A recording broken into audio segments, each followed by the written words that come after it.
You're listening to The Pete Sheppard Show. Oh,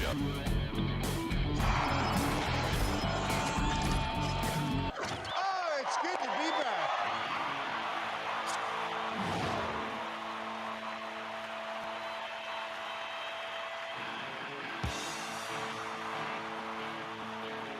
Good. This season, look, I don't know. I think Nick Sirianni is an interesting person. I can't make up my mind.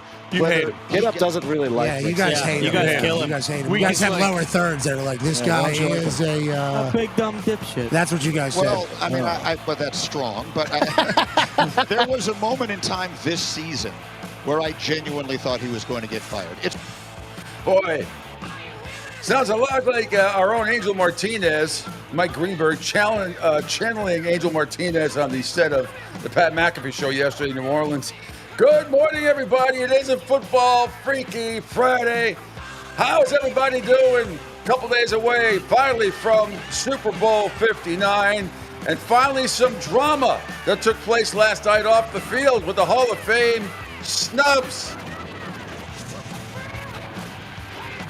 And also controversy in the MVP voting as well. We're going to break it all down for you. Welcome to the Pete Sheppard Show. Here is a Freaky Football Friday here on the Coastal Sports Network. Thanks for checking us out across the video platform. Following me on Twitter X at PShep326, on all the Facebook pages, my Facebook page, on Tampa Joe's Facebook page, of course, the Coastal Sports Network Facebook page, YouTube, Rumble, CSN Florida, Kick, Spotify, LinkedIn, Twitch. And you can call or text the show, as always, 727-858-6650. And don't forget to check out the app above if you're in your car, or if you can't watch the video portion of the show, you can always listen on SR 1029 The Game, SR1029TheGame.com. Lots to get into. Final day for a lot of people on Radio Row. We'll have the latest sound from the Eagles and the Chiefs. Nothing overly dramatic. The big story this morning is that Eli Manning got snubbed, and I'll tell you why. I'm not surprised he got snubbed.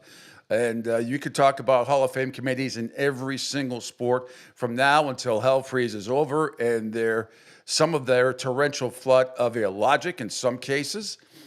Sometimes it's warranted, sometimes it's not. We will get into all of it. The NFL awards ceremonies were held last night for a bunch of people, for MVP, Comeback Player of the Year, Offensive Player of the Year, all that stuff. We'll get you all the headlines. Huge show today. I'm going to have my pigskin picks and props coming up at 8 o'clock. Tony Curry is going to be joining me at 8:30 with some picks of his own. Great guy, and has his own network, and maybe joining this one sooner rather than later. We shall see, partly anyway.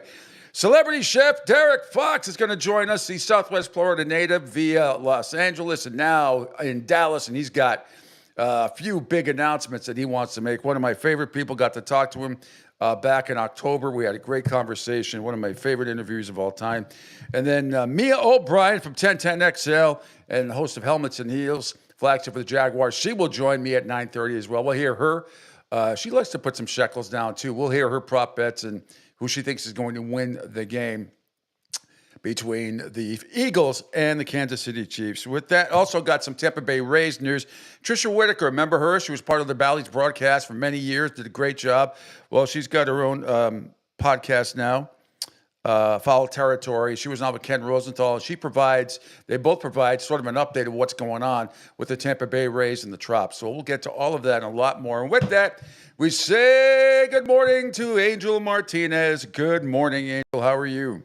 Good morning, Pete. I gave the Tampa Bay Rays $2 last night to add to the $9 trillion they're going to need to fix the place up. $9 trillion and $2. Yes. I talked about the Celtics last night, too, for a second, and only a second, because they just, once again, don't show up at home against an undermanned Dallas team. It's at times it's almost like, and they lost by 7, but there wasn't even, they were down by 26 at one point in the game. And this time it wasn't the Philadelphia 76ers they came back from. But anyway, it's a frustrating game, but it just goes to show you what will happen on Saturday night. I feel badly for the Knicks because they're going to lose at home to the Celtics. You watch. This is exactly what they do. I mean, they play like shit at home in a game like this, and they'll come back tomorrow night at 8:30, by the way. 8:30. I think St. John's or somebody's playing earlier in the day. as well. But that should be a hell of a game between the Celtics and the Knicks on Saturday night. But I'm telling you right now, whatever the line is, bet the Celtics. Bet them on the money line. Take the Celtics. They don't lose back-to-back games, and they're not going to play that shit either, despite Drew Holiday not playing last night. But that aside, all right, Angel, are you excited about Sunday? Are you feeling that? I got my I wore my goat shirt today. It was given to me by a listener many years ago. And it actually says Sheppard on the back, not Brady, which is sort of an insult to Tom. But nevertheless, it was either that or wear my Patriots number 10 jersey, which actually in the back says Jones, not May. But I also didn't want to wear it today because it kind of looks like a Giants jersey. I don't want to celebrate Eli Manning not making the Hall of Fame, although I'm not surprised. But your initial question, are you excited about Super Bowl LIX, Angel Martinez? I'm excited. I think this is the toughest part when your team is in it. If your team's in it, it's almost like, whatever, let's just play the game. But I keep referencing back to 2017 where it had the same vibes. You waited, and then come Saturday. Saturday felt like it was 72 hours instead of 24 hours. And then you finally get to Sunday and it's just a tick. So I'm dying for this game to be played. I think both teams are coming in super, super confident that they can play well. I know, who was it? One and the two from ESPN went with the Chiefs, even though they said that Saquon's going to have 150 plus yards. But I'm waiting for this game to be played. It's feeling confident as I did going into the playoffs, and I hope that my confidence does not steer me in the wrong direction. It's not going to steer you in the wrong direction. The Eagles are going to win the game. And if you go back a couple of years ago, the Eagles should have won the last one, too. They should have beaten Kansas City a couple of years ago. They lost that game on a fumble. People forget that. It was 38-35. They lost the game at the end. They lost it on a fumble. And I think if they just take care of the ball, Angel, Jalen Hurts just take care of the ball. That's all you got to do. That's all you got to do. Philadelphia's a better team. Philadelphia's a better team, but they have number 15, just like the Patriots used to have number 12. But if the Eagles play Eagle football, they will win the game. They're a better team than Kansas City, top to bottom.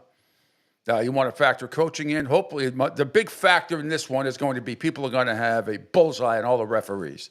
That's what I hope, as I've said all week, that we're not here Monday morning talking about another Chiefs win for some bullshit call that they got. I'm praying that hopefully that won't be the case because Philadelphia is the better team, and I think they win the game. No blowouts or anything like that. I've got them like at 29-25, something like that. I told you all week long I like the Eagles. I think Saquon Barkley's going to get the MVP and so on and so forth. And, Jalen Hurts is not 2 years ago. This is a different guy. This is different than it is. So you got to watch for him and his legs as well as we've seen. He can rumble for 40 yards and score a touchdown too. Whereas I don't think Patrick Mahomes can do that. Patrick Mahomes, as I already said, he's not going to try to scramble so much, or he's not going to head out of bounds so much. He's going to try to scramble. I think he is going to get popped in this game. And there is going to be a point in this game where he's out of the game. Might be a play, might be a series, but I have a feeling the Eagles defense is going to get to him at some point. Maybe they get a penalty out of it, 15-yarder, where Patrick is just sort of going out of bounds, then they pop him. But he's going to get hit. He's going to get hit hard a couple of times in this game. Now, he's also probably going to come up with some great throws, as he always does in the Super Bowl. But in the end, I think the difference is the offensive line for the Eagles and Saquon Barkley, and that's why he's going to be the MVP with 2 touchdowns. And I think we'll rush for over 140 yards, and the Eagles will win the game. Just take care of the football. Take care of the football. Nick Sirianni, as we said for the last 2, stay out the way. Stay out the way. And should be a hell of a game, but I'm going 29-25 Eagles. That's my final score prediction, and Saquon Barkley will be MVP. But I'll have my mini pigskin picks coming up. Tony Curry will have his, as we said, celebrity chef Derek Fox, season 6 runner-up on Master Chef. He should have fucking won. Claudia somehow, I don't know. There was a major mistake on my part. And then Mia O'Brien at 1010 XL Helmets and Heels. But Chef Derek, going to get some Super Bowl eating tips from him, what he likes. He's got some big announcements to make because he's now moved from Los Angeles to Dallas. Last we spoke, he was in Dallas. He just had to move that permanently yet. Now he has, and he's got a whole bunch of stuff he's going to announce. Originally from the Fort Myers or Naples area down here where I am, and he's awesome. He's absolutely fantastic, and couldn't be happier for him.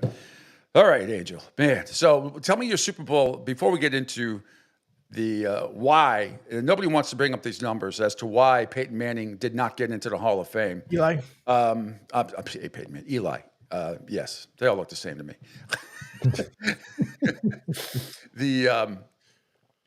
By the way, I saw Peyton's son playing and tossing the ball around. I think it was at the Pro Bowl, wasn't it? Yeah, he was at the Pro Bowl. Looked pretty good. Yeah, he threw a 30-yarder. 11 or 12 years old, right? 11 or 12 years old? Yeah, he threw a hell of a spiral from friggin' 30 yards. I'm like, Jesus, man, I wish at 11 years old I could throw a spiral he just threw. By the way, I saw a video of Cam Ward, Miami Hurricanes, is going to be the number 1 or number 2 pick in the draft. He threw a 70-yard bomb. He said he was going to hit the goalpost, right? 70 yards. I mean, it was more like 80 in the air when he let it go. Absolutely straight down the middle. He called it to a T. Boom, hit the crossbar. The other crossbar, 80 yards away. It was freaking phenomenal. But so what is your day going to be like on Sunday? I think you should, with the lovely Debbie, go out, get on the beach or take a walk, or you just get away from it all, decompress a little bit, go to the movies or something. Watch one of your favorite movies. Depending on the weather, which I'm sure is going to be nice. It's been just drop dead gorgeous down here the last few days. I mean, there's no getting around it. Then you're going to be watching the game with friends or just the two of you, or how's that going to go? No, going out and staying in? Sunday will be at Tampa Joe's, home of the affiliate South, where all the Eagles flock to when it's game day. And the last time we were all together, of course, the outcome wasn't that great. We're hoping to turn that around, but now we'll be there on Sunday. Make sure you do some Facebook Live stuff so we can, that'll be fun. Now, are you going to have a seat because of who you are? Are you going to have to get there early to make sure you get a seat? How's that going to work? No, I'll have a seat. It's because it's going to be a big party in the parking lot. So yeah. I'll have a seat for sure. Yeah. Which is nice for Mike and especially Michelle. Michelle really looks out, Michelle and Mike, to make sure we have a seat, but no, we'll have a seat down there. I'm pretty sure there'll be some live stuff here and there going on, but it's going to be, it'll be a great time. My neighbor from across the street, who's also originally from, over from the Jersey side of the house, his son, which is, we were just talking about it yesterday and mentioning like, where are you going to watch the game? Are you going to go somewhere? I'm just going to stay at home. But, because his dad loves to watch the Eagles as well. But it's other than, I'm trying to think, that Saturday before 2017, I worked the full day until like 8:00 that night. And then Sunday I spent time with the guys from 94 WIP over, at the comedy gig. God, I'm trying to remember the name of the freaking building, but I got there. I don't know. I don't, pregame didn't start until 3 for WIP. I must have gotten there about, 10 in the morning, whatever it was, and then wait until the doors open. They did an outstanding job, but you almost have to kind of repeat stuff that you did, even if it was back in Philly, kind of the same dumb routine. I know a lot of people are going to say it's silly, but you got to almost kind of recreate the same feel, the same vibes, and then have the same heart attack throughout the entire game. This time it's just not against Tom Brady. Yeah, it ended up being an 8-point win. That was actually, in Patriots Super Bowl terms, that was sort of a blowout because every Patriots Super Bowl came pretty much right down to the wire. Most of them anyway. Yeah, I mean, actually all of them. But, well, I'm glad. That sounds like a good time. I'm sure there's going to be lots of great food and drinks, and should be an unbelievable atmosphere. There's nothing like being with a bunch of friends, family, friends, acquaintances that when you're all rooting for the same team, right? Dare I say, will there be any Kansas City fans in there, you think? Even a couple? I would think, because there's KC fans in the area. Yeah. So I would imagine they would end up being there. Matter of fact, the last Super Bowl, there was, I want to say at least about 15-ish or so that showed up on the restaurant side. They were trying to get on the bar side, but it was already fire hazard capacity. So, but they came and actually, everybody got along. No one said anything. They never talked smack. And at the very end, they just walked away like, I told you so. But I think there would be some, and there might be some Bucs fans that might show up. May not have Bucs gear, but they probably be turning up. All right, the big story of the day it's not really what's going on in New Orleans between the Eagles and the Chiefs. It is about what's going on the Hall of Fame snubbing last night. Let me get to first of all who actually got in, and then we'll get into Eli Manning, Adam Vinatieri, Luke Kuechly, quote unquote being snubbed, and then I'll give you the NFL honors that were given out last night as well. Let's see where it. I want to make sure I get this. I get this all right. I mean, Lamar Jackson, first team All Pro, but doesn't win MVP. That's a little bit of a head scratcher. We'll get to that. I want to get through all the wins, all the Hall of Fame people that got in. Hang on, I thought I had this closer to the top of the screen here. But, okay, yeah, all right. Here's the finalists to not make the Hall of Fame this year. Eli Manning, Adam Vinatieri, Steve Smith Sr., Torrey Holt, Reggie Wayne, Luke Kuechly, Fred Taylor, Terrell Suggs, Marshall Yanda, Darren Woodson, Yeri Evans, and Willie Anderson. Those are the ones that didn't make it. The ones that, let me see, I know the whole list is here. God almighty. The comeback player of the year voting was also interesting as well. Saquon Barkley won offensive player of the year, not surprised. Patrick Surtain, defensive player of the year in some of the award ceremonies that were handed out last night. Ben Johnson got the assistant coach of the year. We'll get to all the lists here. I'm just trying to, it's pissing me off. I thought I had tweeted this at the top of the show. I apologize here. No, you're fine. Let me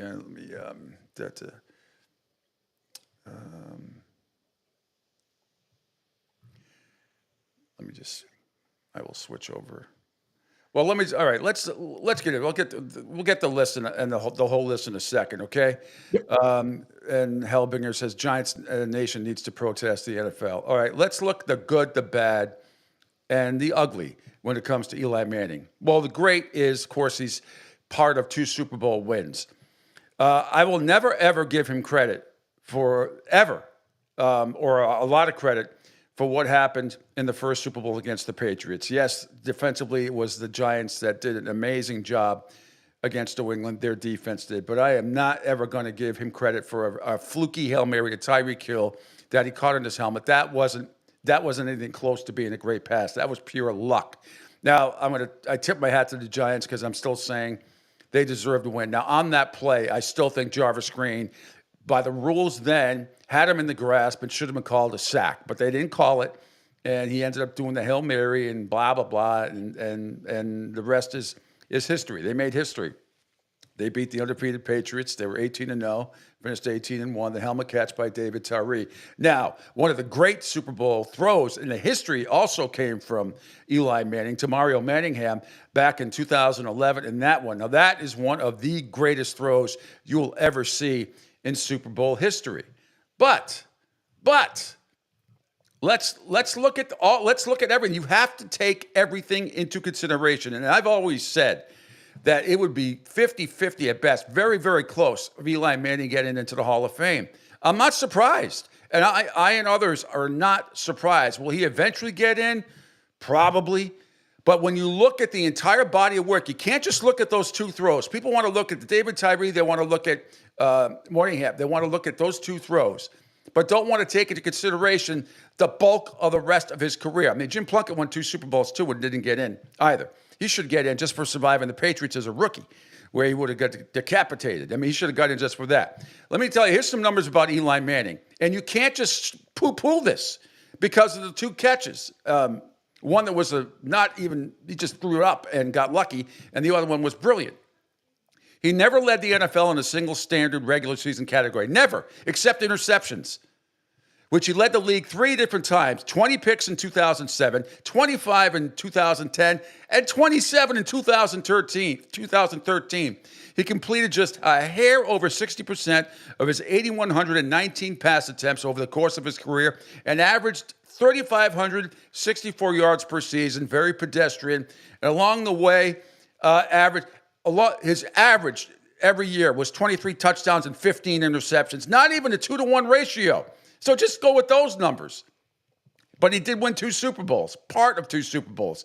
And did it pretty, again, no one's going to the helmet catch of David Tyree and Mario Manningham in 2010. But when you factor everything in, if his name wasn't, if they didn't beat the Patriots, okay, if there was another quarterback that, I mean, if it was a Trent, he's not a Trent Dilfer type. Trent Dilfer won a Super Bowl too with the Baltimore Ravens back in 2000. Ray Lewis won the MVP that year. I'm not comparing Trent Dilfer to Eli Manning, but Eli Manning, when you go through all those numbers I just said, I mean, is it really that outrageous that he didn't get in? You know, there were people on the national shows today going nuts, going berserk, and they're outraged. Well, first of all the Hall of Fame committee, look at Ichiro Suzuki, who didn't get, look at people, the Hall of Fame committees in all of these sports, with the exception maybe of the NHL, where you can actually get into Hall of Fame while you're still playing. They can do that. They have an exemption for that. But you look at the Hall of Fame committees, is anybody really surprised? If you're going to be outraged by Eli Manning, then you got to be just as outraged as Adam Vinatieri not getting in. That guy's the greatest kicker of all time, made the clutchest kicks of all time, and the greatest kick of all time. It wasn't in the Super Bowl, but it was in the Snow Bowl, the 2-iron shot that he hit against the Raiders in the Snow Bowl that propelled the Patriots to their first Super Bowl. They had to beat one in Pittsburgh after that. So if you're outraged by, and Luke Kuechly too is another one. Luke Kuechly should be in. I'm not saying that because he's from Boston College. He was a great, great player. He should be in. He probably will get in. Eli Manning will probably get in. And it's the Hall of Fame committees that do this. It's not right the way they brand. You're not getting in on my ballot. It's more like baseball people that do this, but some in the NFL. Baseball is notorious for not putting the obvious people in on the first ballot. I don't think Eli Manning is an obvious choice. I'm sorry. I just gave you the numbers why he's not an obvious choice. Now, he's probably going to get in at some point, but when I give you all those numbers, you're going to tell me just because he won 2 Super Bowls, you look at the entire body of work. Those 2 catches supersede what he did in the entire regular season when he averaged 23 touchdowns and 15 picks a year and led the league 3 times in interceptions. And he's one of the few quarterbacks, if maybe the only one, to ever get benched while healthy. Only Hall of Fame quarterback to get benched while healthy, which the Giants did back in the day at the end of his career. So that's my argument right there. Was he eventually going to get in? Probably yes. Am I surprised he didn't get in on this first ballot? No, I've been talking about this for years since he retired. This has been debated for a long time. And when you look at all of those numbers and the entire body of work, if you took Eli Manning away, and the thing is, it's because he beat the Patriots. Trust me, that's a huge thing. And the 2007 win was. Look, they made more, despite the miracle catch, which was an absolute miracle. I don't give Eli Manning credit for that at all. I give him a ton of credit for what I think is one of the top 3 touchdown passes of all time that he made to Mario Manningham back in 2011. And that's also the game where Wes Welker dropped the ball late, a play that he never would drop in the regular season, dropped the ball late on what would have been the game-winning drive for the Patriots, but we digress. We can play that game all day with every Super Bowl. But all those stats that I just gave you, you can't just go by David Tyree and you can't go by Mario Manningham and just say put him in. Not without looking at the complete body of work. Plain and simple. Yeah, whatever. I can't read your name. Hellbringer said that's why, because Ben McAdoo blamed Eli for the Giants' struggle, even though it was his fault. Well, I don't know if it's all Ben McAdoo's fault when you throw 20 picks in 2007, 25 in 2010, and 27 in 2013. And for your whole career, you average 23 touchdowns and 15 interceptions a year. I'm not surprised. Not surprised. Don't worry, Giants fans. You'll probably get your binky in. You'll probably get in. I'm sure Q is outraged. He's going to be on later today. But look, you got to be objective about it. Look at all the entire body of work. And I'm just saying, I'm not stunned that he's left off the first time. Now, the confusing part to me isn't always the arrogant part about all of these Hall of Fame committees and all the sports is that, and it's been an argument for a long time by me and others. Why does it take so long for some of these guys to get in? Why, if you're either you're either a Hall of Famer or you're not. If you have to think about it, let me ask you, Angel. After all the numbers I just said, if you were voting Eli Manning, Hall of Fame, if you say yes, that's fine. I'm not arguing anybody who wants to say yes. I'm not saying that at all. I'm saying when you got to look at all the numbers here and factor into everything and not just play favorites with your team. But if you were voting, Angel, would you have voted Eli Manning into the Hall of Fame? Honestly, it's a really tough argument. It is. Because it's if you say no, then people dislike you. If you say yes, it's like, good, he understands. But it was a tough call. In all honesty, when you look at everything that he had in his resume, even Deputy Sean had sent me something here via text, because he had put on the all-time list, he said 10th in yards, 10th in touchdowns, 10th in completions, 9th in attempts, 15th comeback, 11th in wins, 11th in game-winning drives. On top of that, he holds a single playoff record for most yards in 2011, 8 playoff wins, 2 conference championships, 2 Super Bowl victories, 2 Super Bowl MVPs, and is one of 6 players all time with 2 or more Super Bowl MVPs, with the other 5 being Bart Starr, Terry Bradshaw, Joe Montana, Tom Brady, and Patrick Mahomes. Mm-hmm. So, I mean, listen, again, all legitimate numbers, legitimate numbers, but I'm saying, and all wonderful numbers, but I counter that with the stuff in the regular season. You have to factor all of that in. Oh, is that Officer Sean who's chiming in? See. Oh, okay. I didn't recognize his tag name, but Officer Sean, I love Officer Sean. He's the biggest Giants fan in the world. All I'm saying, all those stats you read are wonderful and great, but all I am saying is, I'm not stunned. I think I talked to Sean about this many years ago, and a lot of my Giants fans. All I'm saying is I don't think it's as automatic as everybody says just because he beat the Patriots, just because he had a couple. I don't count the David Tyree catch because that was a joke.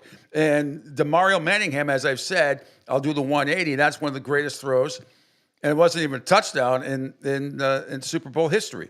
There's no question. But that set up the Giants for the go-ahead score. Manning threw 9 interceptions in the playoffs. 3 of those came in the first playoff game. Take that away, and his playoff stats are pretty good. 8-3, 2,815 yards, 18 touchdowns, and 9 interceptions. So there's a 2-to-1 ratio that I always talked about. But the entire body of work, all I am saying is to people, look at it objectively. If you're going to be outraged about Eli Manning, how can you not be outraged about Adam Vinatieri? Yeah. How is that possible? I know a lot of kickers don't get in, but it should be automatic. It shouldn't even be close, not even debatable, what he did with the Patriots, and then later on a little bit with Indianapolis as well.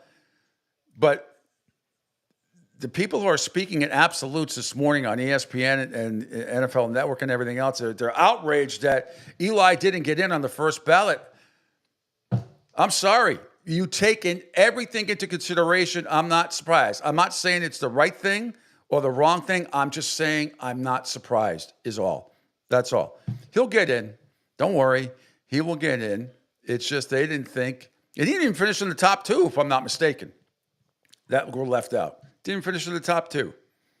So let me get up.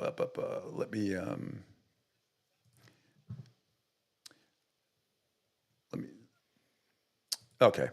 The 4 that got in, smallest class, by the way, in 20 years, since 2005. So tight end Antonio Gates, cornerback Eric Allen, defensive end Jared Allen, wide receiver Sterling Sharp, newest members of the Pro Football Hall of Fame. They'll be inducted August 2nd in Canton, Ohio.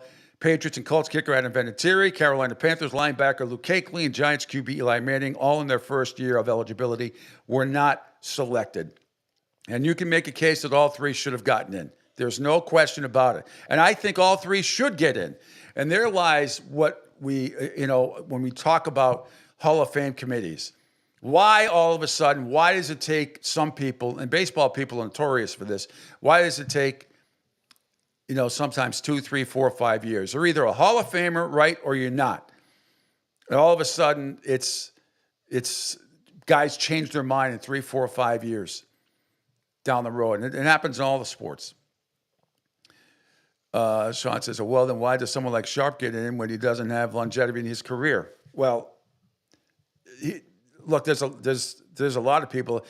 Barry Sanders only played 10 years either, too. Jim Brown retired after 10 years. I mean, look, Shannon Sharp's numbers were great. There's no getting around it. They're fantastic. I'll give them to you in a little bit later on. Well, he had his career cut short by that neck condition. In 7 postseasons, Sean, Jerry Rice is the only guy that caught more passes and had more touchdown receptions than Shannon Sharp. Played his entire career with Green Bay from 88 to 94. Led the league in receptions 3 times in his career, including his final 2 years. He also led the NFL in receiving yards once and touchdowns twice. So there you go. That's why he's in. That's why he's in. I have no problem with the people that got in at all. But, I mean, it's just... I'm just as, if you're a Giants fan and you're outraged about Eli Manning, you should be just as outraged about Adam Vinatieri and Luke Kuechly, because all 3 of them are going to get in. And you can make the argument that all 3 should have been in now. But it ain't going to happen. For the life of me, the Vinatieri stuff I cannot figure out at all. Or Luke Kuechly.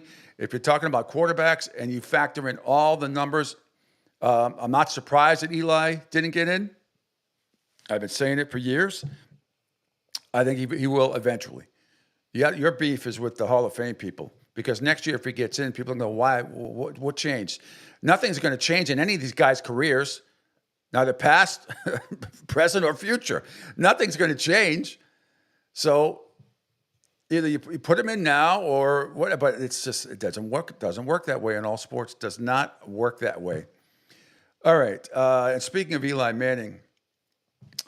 Before we go to break, here he is yesterday on ESPN Radio on his message to the Eagles. So as a guy who slayed Goliath, what advice would you give this Eagles team as they go into this Super Bowl? You know, I think all the pressure is on Kansas City. And I think, you know, we kind of saw that when we played New England in 2007, when they were going for the undefeated, season. All the pressure is on them. We were the underdog by the points. We were it was just, hey, let's just go play our game. And I think that's probably the message to the Eagles. We've been good all season, especially, they got off to a little slow start. But after that, I mean, they've played great football all year long. And let's just go play our game. They were in this game a few years ago. A lot of the same players. They didn't have Saquon Barkley last time. And obviously he's been a playmaker. I expect if they are going to win this game, Saquon's going to be a big part of it. He's been a big part of their offense all season. He's a great kid. Proud of him. I don't take offense to anyone leaving, a team and going to another team in a division. I mean, Canty, you can't, obviously. It worked out for me. Exactly. It worked out for me. It worked out for you. I think it's going to work out for Saquon. It already has worked out for Saquon. All right. Good stuff there. Well, we got a lot of video to play coming back, Angel. Again, I'll have my pigskin picks and props, what I think, and it's not a whole bunch of them, just a few. Coming up at 8 o'clock, Tony Curry will have his stuff at 8:30. Celebrity Chef from Master Chef Season 6 and 12. Derek Fox will be joining me. Love the guy. Love him. He's got a lot of good things going on since he moved from L.A. to Dallas. And then Mia O'Brien at 9:30 from 1010XL, host of Helmets and Heels. We'll get her thoughts on the Super Bowl and the snubbing of some of the Hall of Fame people I mentioned, Luke Kuechly, Adam Vinatieri, and, of course, Eli Manning. Lots of videos. Snoop Dogg was hysterical last night, ripping everybody during the awards. We'll give you a rundown of everybody who won some of the NFL awards. All part of the Pete Sheppard Show here on a Freaky Football Friday here on the Coastal Sports Network. Hi, folks. This is Gerard Moynihan of Moynihan Lumber, and I would like you to know that our company has been selling Anderson windows for over 60 years. See the complete line of Anderson windows at any of our 3 locations in North Reading, Beverly, or in Plastown, New Hampshire, or at MoynihanLumber.com. Hey, everybody. It's Pete Sheppard from the Coastal Sports Network. Want to tell you about my good friend Lou DiMuzio and his company. Lou is the president and founder of Ace Technology Advisors. They're big-time tech specialists. At ATA, they're able to craft, implement, and manage the best and most appropriate solution for your business. They leverage their industry-leading experience and their portfolio of technology partners to improve your best practices and infrastructure. So you can get a hold of them at 888-599-4223. That's 888-599-4223. Check them out on their webpage, www.acetechadvisors.com. That's www.acetechadvisors.com. Or you can email them, sales@acetechadvisors.com. Check out my friend Lou DiMuggio and Ace Technology Advisors. Adopt US Kids presents What to Expect When You're Expecting. A teenager. Learning the lingo. Today I'm going to help parents translate teen slang. Now, when a teen says something is on fleek, it's exactly like saying, that's rad. It simply means that something is awesome or cool. Another one is totes. It's exactly like saying, totally, just shorter. As in, I totes love going to the mall with Becca. Another word you might hear is jelly. Jelly is a shorter, better way to say jealous. As in, Chloe, I am like so jelly of your unicorn phone case. You don't have to speak teen to be a perfect parent. Thousands of teens in foster care will think you're, rad just the same. To learn more, visit adoptuskids.org. A public service announcement brought to you by the U.S. Department of Health and Human Services, Adopt U.S. Kids, and the Ad Council. This is the story of a very special woman. In a matter of seconds, she turned herself into a great mathematician or an entrepreneur. Her knowledge was limitless and still is. She could also make monsters disappear, especially those that lurked in the shadows under the bed. Once, this woman put back together a teenage girl's broken heart, which had been shattered in 1,000 pieces, just by giving her a bear hug. She masqueraded as a regular person at work, but as a superhero at home. Everyone knows her as Gabriella. I still call her Mom. Your hero needs you now, and AARP is here to help. Find the care guides you need to help, complete with tips and resources at aarp.org/caregiving. A public service announcement brought to you by AARP and the Ad Council. Hey, Dad, your prescription will be ready in just a minute. Hey, Dad, your laundry will be ready in just a minute. Dad, your lunch will be ready in just a minute. Hey, honey, why don't you take a minute? When you help care for a loved one, you give them as much time as you can, making sure they're safe and comfortable. But it's just as important that you take some time for yourself. At AARP, we can help with information and useful tips on how you can maintain a healthy life balance, care for your own physical and mental well-being, and manage the challenges of caring for a loved one. Because the better care you take of yourself, the better care you can provide for your loved one. Thanks, Dad. Thank you. You're there for them. We're here for you. Find free care guides to support you and your loved one at aarp.org/caregiving. That's aarp.org/caregiving. A public service announcement brought to you by AARP and the Ad Council.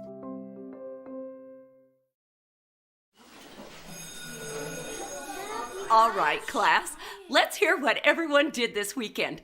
Jill? Well, I raised my older sister to a big oak tree. It was at least 100 years old. My mom said I must have set a record or something.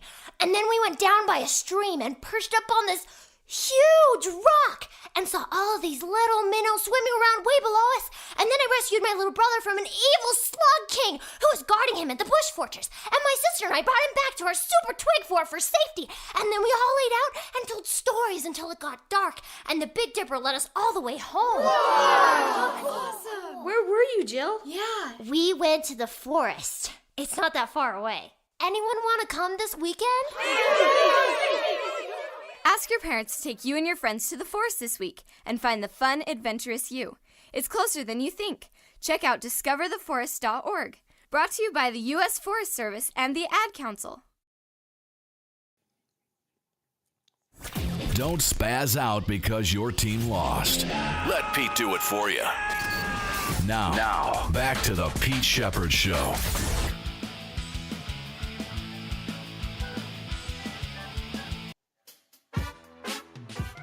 Hey everybody, I want to tell you about Phil Castanetti's Sports World in Saugus, Massachusetts. It's New England's place to buy or sell the finest in sports memorabilia.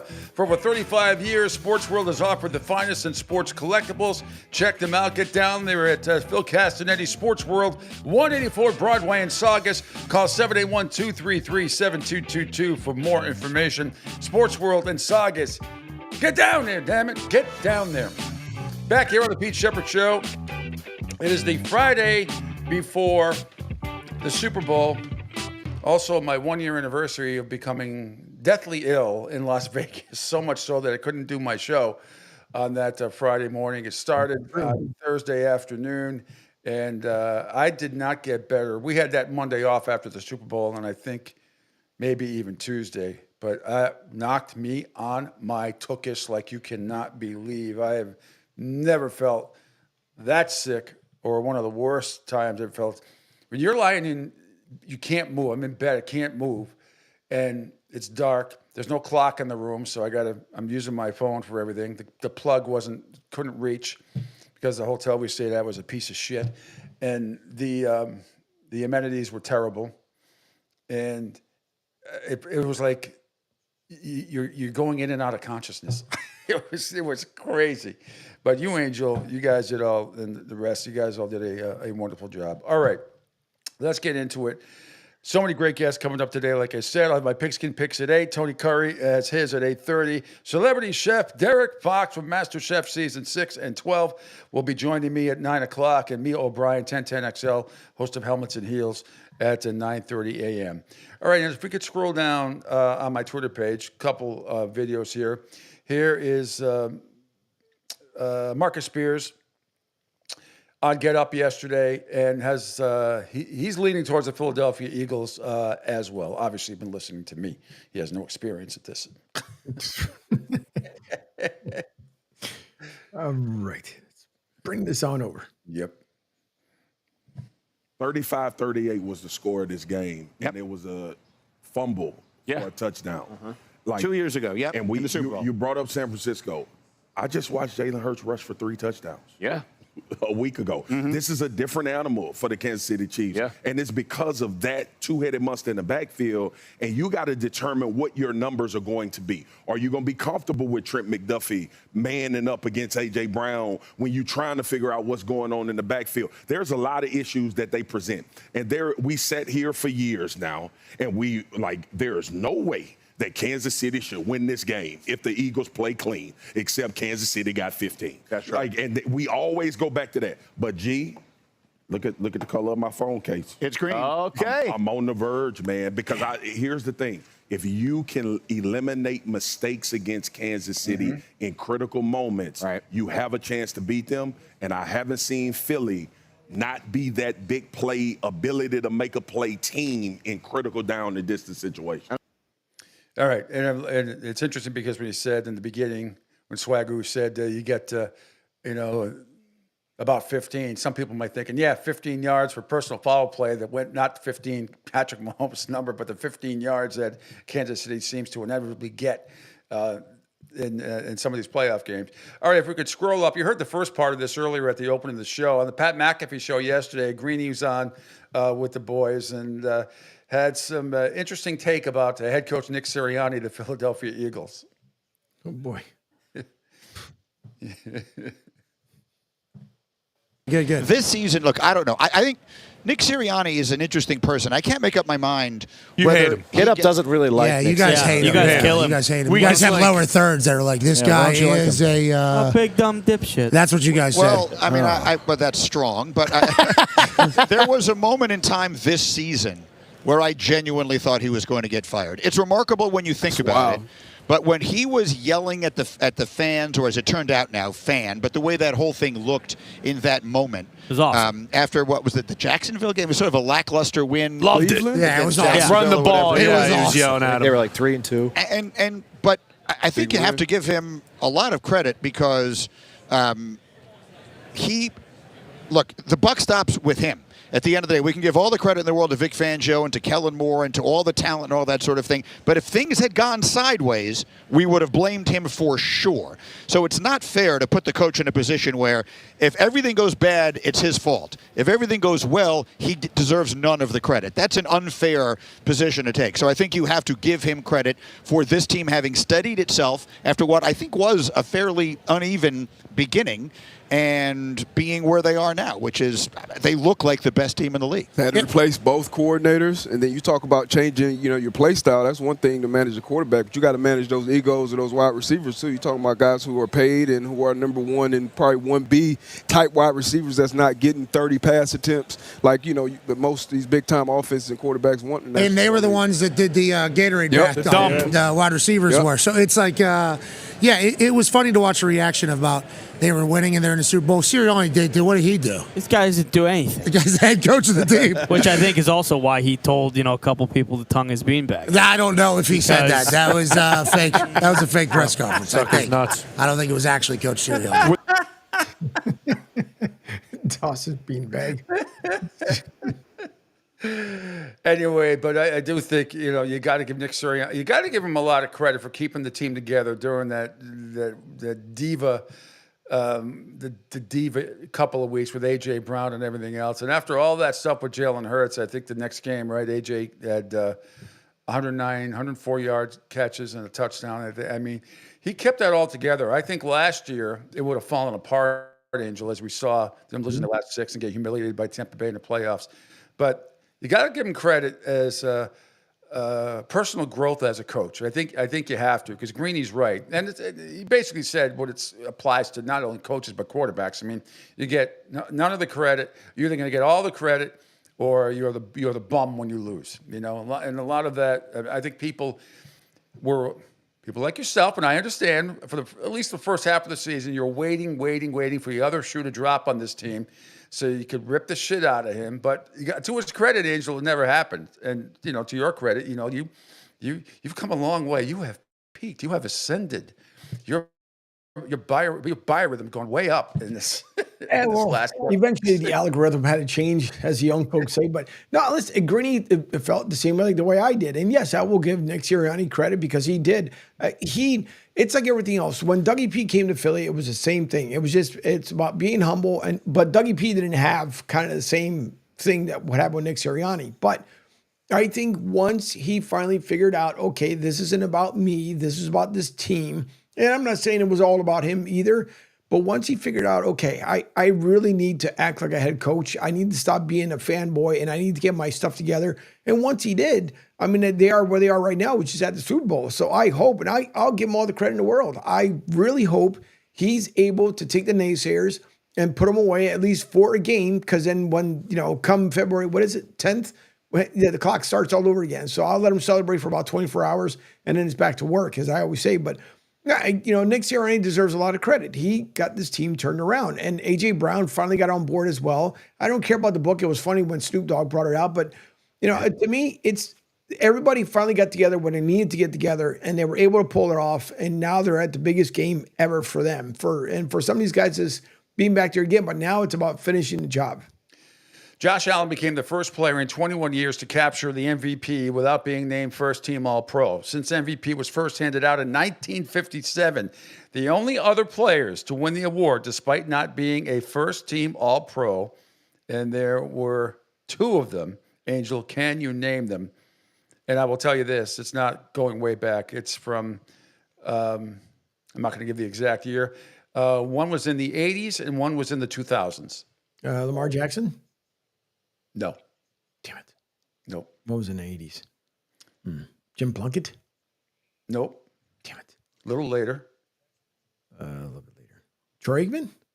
Again, it's since MVP was first handed out in 1957, the only other players to win the award, despite not being a first-team All-Pro, were in 1987, John Elway. It was a strike year, too, if I'm not mistaken. Yep. And in 2003, the Titans, Steve McNair. They were the only two. They were the only 2. And because he did it with the other Pro Bowler and no All-Pros on the roster, while Lamar had 4 All-Pros and 9 Pro Bowlers, Lamar's statistical excellence gave him the AP 1, but Allen was clearly more valuable to his team's success. That is from Alden White, who I don't necessarily agree with everything he said there, but nevertheless, you had Josh Allen winning at the awards last night, winning the MVP award. Some numbers here. He He rushed for 12 touchdowns, threw for 28, led in offense that tied an NFL record with 13 players catching touchdown passes. He extended his own NFL record for consecutive seasons with 40 passing and rushing touchdowns. He had 5. So, Coach of the Year, no doubt about it. Kevin O'Connell, well-deserved Minnesota Vikings. Anybody that can get Sam Darnold to come in for J.J. McCarthy and do what he did and get off to 9-1. The Vikings were 9-1 in one-score games last year. In one-score games, Kevin O'Connell's record is an amazing 26-9, 743 winning percentage in those games. Higher than every coach in NFL history except Guy Chamberlain, a 1920s, remember him, Hall of Famer player coach back in the day. Live down the street from me. Jared Verse, the edge rusher from the Rams, gets Defensive Rookie of the Year. No question about that. Those of you down here in Florida State country know that, or up where me is more than we are down here in Southwest Florida. But if you're a fan of college football, you know in Florida that what a great player that he was. Comeback Player of the Year. This one I really disagree with. It should have been Sam Darnold. I know Joey Burrow, ruptured his that ligament in his throwing wrist. I get all that. Season ended in 2023. And the numbers he put up this year were very good. 4,918 yards, 43 passing touchdowns. Total finished with 74.73 in QBR. He joins Chad Pennington as the only players to win the award twice since it was reintroduced in 1998. He won the honor back in 2021 by leading the Bengals to an AFC North title and a Super Bowl berth after suffering a season-ending knee injury his rookie year. In December, Burrow said he would be proud of winning Comeback Player of the Year a second time. Yeah, but I still think Sam Darnold deserved it. I think that was a much bigger story than Joey Burrow. You expect Joey Burrow to put up those type of numbers. I think what Sam Darnold did came out of left field completely, and I think he got screwed out of the award. I really do. Offensive Player of the Year goes to Saquon Barkley. No surprise there. Became the 9th player to reach 2,000 rushing yards. Finished just 100 shy of Eric Dickerson's single season mark, 2,105. He didn't play the final game. Defensive Player of the Year, Pat Surtain, the second. No question for the Denver Broncos. He was great all year, matched up against some of the best receivers in Jamar Chase's 3 receptions for 27 yards on 43 routes against Surtain, and DK Metcalf's 3 catches for 29 yards on 24 routes were the best anyone did against those star wideouts all year. So Offensive Rookie of the Year, no surprise, Jaden Daniels from the Washington Commanders. He became the 6th rookie quarterback to lead his team in a conference championship game. To lead up to a conference championship game. The previous 5 all played with defensive ranked in the top 3. Washington's rank was 18th. He rushed for more yards than any other rookie quarterback with 891 in history, and combined that with 3,568 passing yards, he was the NFL's 4th ranked passer in total QBR, threw for 25 touchdowns, 15 coming in his last 5 full games, and only 9 picks, and ran for 6 scores. So, Assistant Coach of the Year, Ben Johnson, Detroit Lions offensive coordinator, and now he's the head coach of the Chicago Bears. So they're all your award winners from yesterday. And the big story remains is the Hall of Fame voting, where Antonio Gates, Jared Allen, Eric Allen, Sterling Sharp will get in, Adam Vinatieri, Eli Manning, Luke Kuechly do not get in. But we'll probably all be in, if not next year or maybe the year after. And it poses the question, once again, of what are all these Hall of Fame committees doing? It's not just football, it's basketball, it's baseball, which is the worst as far as the snobatorium that happens about you're not getting in on this ballot, you're not getting in on my watch on the first time, yada, yada, yada. All right, a few videos before. Let's scroll down. Let's scroll. Dov Kleiman, Snoop Dogg was the master of ceremonies last night for some of the awards. Snoop Dogg had this to say in his opening monologue. Bill Belichick came up. It still looks, not for nothing, it looks funny with him and his girlfriend. Yeah, it does. Because I've been a football fan for a long, long time. I mean, I remember back when the Cowboys was good. I remember back when the Chiefs was bad. And I remember, what was it? Bill Belichick's girlfriend wasn't even born yet.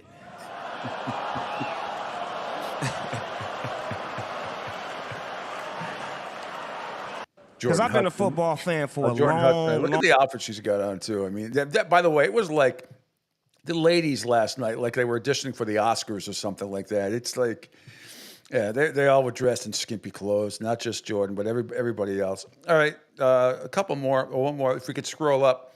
Here's Snoop, the next one, right above that on Joey Burrow. Boy, this should be good. Now, last year, Joe bought a tumbler Batmobile for $2.9 million. Damn, ballin'. I mean, it has everything. Jet propulsion, grappling hooks, spikes. I guess he wanted one thing in life, to have a good defense. Look here, man. It is an honor to be hosting this. Now, last year, Joe bought a... Whoopsies. By the way, Bill Belichick wore all 8 Super Bowl rings that he has. Yeah, I saw that when he walked up to the stage, and I swore he was going to put his hands up, but he never did. No, he didn't. Absolutely didn't. What is this? Oh, I'm looking.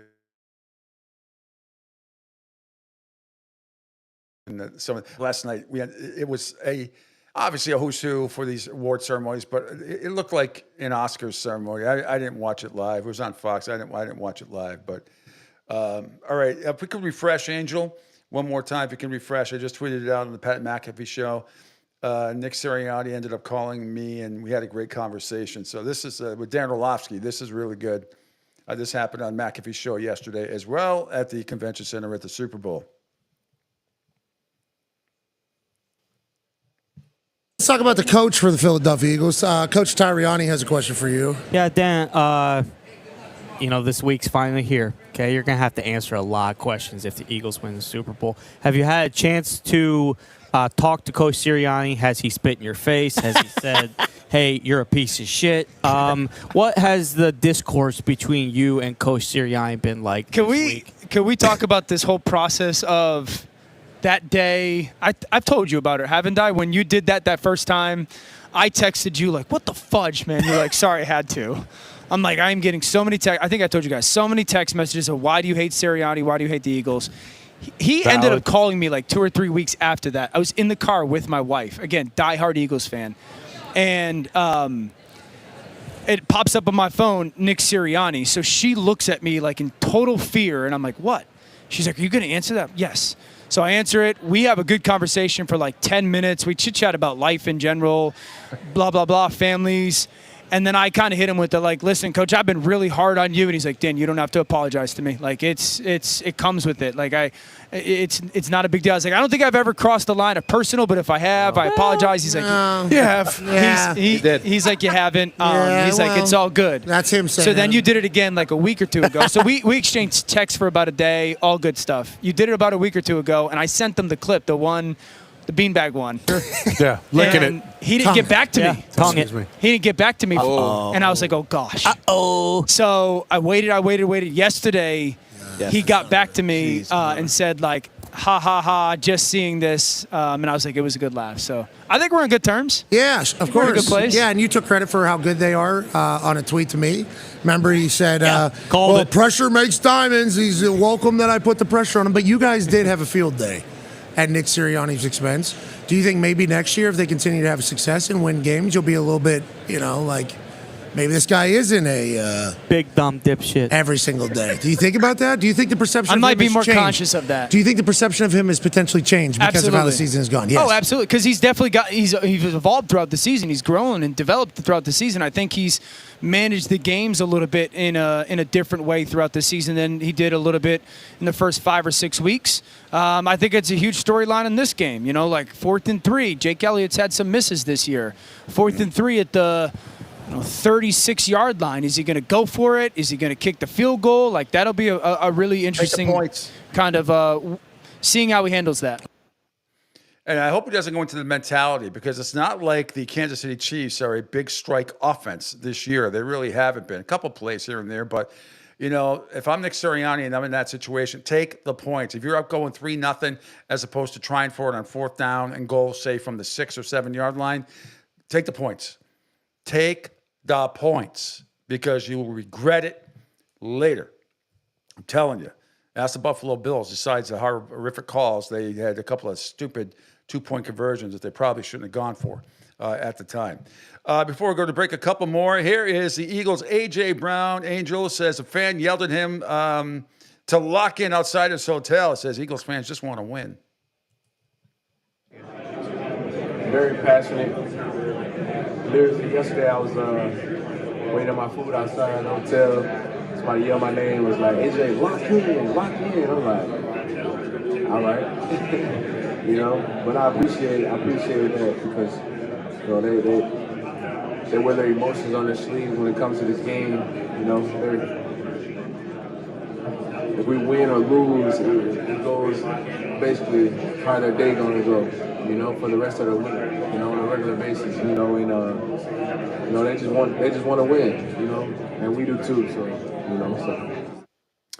All right, yeah, of course. Here's Nick Sirianni yesterday as well, and how overcoming an injury he had in college helped shape who he is today. Throughout the week, you talked about adversity, and during your playing days for the Purple Raiders as a wide receiver, you suffered a severe leg injury, which could have been life-altering. However, you came back to help lead Mountain Union to his 3rd straight national championship. How do you use that, overcoming the adversity? You know, how did that mold you into the person you are today, and how did that create you into the NFL coach you are now? Yeah, again, embracing adversity is huge, right? And for life, for football, and that, as bad as that injury was and all the stuff I kind of went through with that injury, I can kind of, you know, I see it now of why I had to go through that. It really, you know, a lot of people were there for me at that time, my parents, Coach Karras, my teammates. But now I'm able to use that story that I went through to kind of help players that we have that are going through injuries and share that story, because there's no doubt in my mind it taught me how to endure. It taught me how to, you know, be told I couldn't do something and stand up and like I wasn't supposed to play football again, and figure out a way to with the help of the trainers and the doctors and again my teammates. So it's really helped me be able to have a story to connect with the guys as far as when they're going through hard times. I think one of the biggest, you know, connecting and being a team, there's so many opportunities to do that in the season, but the time where that the team needs you the most and the players need each other the most are in times of adversity. So looking back on it, as hard as it was for me to go through that at the time, it's really helped shape me who I am and, you know, help connect with these guys. All right, finally, before we go to break, here is Saquon Barkley last night sharing us a message after winning the Offensive Player of the Year. It's an honor and privilege to be selected the Player of the Year. I would like to give thanks to God first. Without him, none of this would be possible. I'd like to give thanks to my family, my fiance, my children, my mom and dad, my brothers and sisters. Thank you guys so much for the love and support throughout this journey. I'd like to thank the fans of Philadelphia for showing so much love to me and my family, especially being the newcomers. And last but not least, I'd like to thank my teammates and coaches. You can't be great without the greatness of others, one of my favorite quotes. And you definitely can't accomplish awards like this without the big boys up front. So thank you guys so much again. Like I said, it's an honor and a privilege. Hope you guys have a great night. Yeah, thank you, Angel. Offended? No. Should have been on that list. Yeah, well, he sent me a private message. Oh, good. I'm glad. All right. It is the Pete Sheppard Show here on the Coastal Sports Network. Another break. When I come back, I'll have my pigskin picks, a few prop bets for you. Tony Curry comes your way at the bottom of the hour with his celebrity chef from Master Chef Season 6 and 12. Derek Fox will join me at 9. Mia O'Brien at 9:30 from 1010 XL. Host of Helmets and Heels as well. We'll get her football expertise. All part of the Pete Sheppard Show here on a Football Freaky Friday on the Coastal Sports Network. Network. Hi, folks. This is Gerard Moynihan of Moynihan Lumber, and I would like you to know that our company has been selling Anderson windows for over 60 years. See the complete line of Anderson windows at any of our 3 locations in North Reading, Beverly, or in Plastown, New Hampshire, or at MoynihanLumber.com. Hey, everybody, it's Pete Sheppard from the Coastal Sports Network. Want to tell you about my good friend Lou DiMuzio and his company. Lou is the president and founder of Ace Technology Advisors. They're big-time tech specialists. At ATA, they're able to craft, implement, and manage the best and most appropriate solution for your business. They leverage their industry-leading experience and their portfolio of technology partners to improve your best practices and infrastructure. So you can get a hold of them at 888-599-4223. That's 888-599-4223. Check them out on their webpage, www.acetechadvisors.com. That's www.acetechadvisors.com. Or you can email them sales@acetechadvisors.com. Check out my friend Lou DiMuzio and Ace Technology Advisors.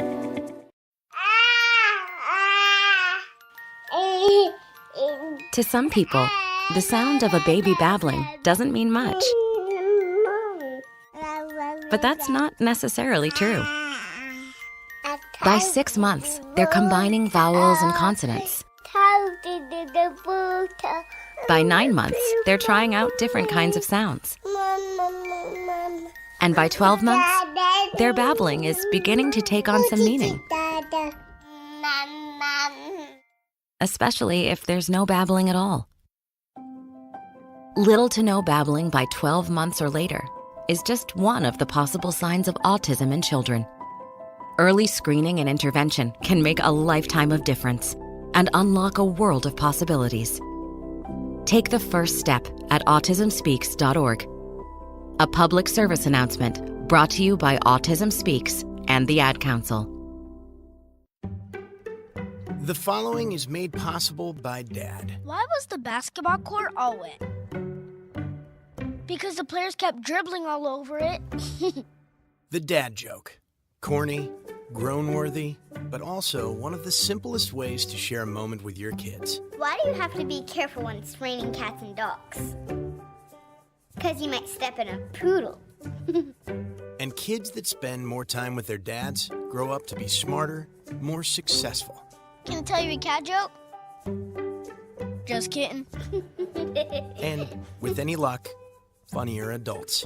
Why didn't the skeleton go to the dance? Because he didn't have anybody to go with. Dad jokes rule. So take a moment to make a moment and give your kid a laugh. It's as easy as going to fatherhood.gov. Brought to you by the U.S. Department of Health and Human Services and the Ad Council. That's really funny.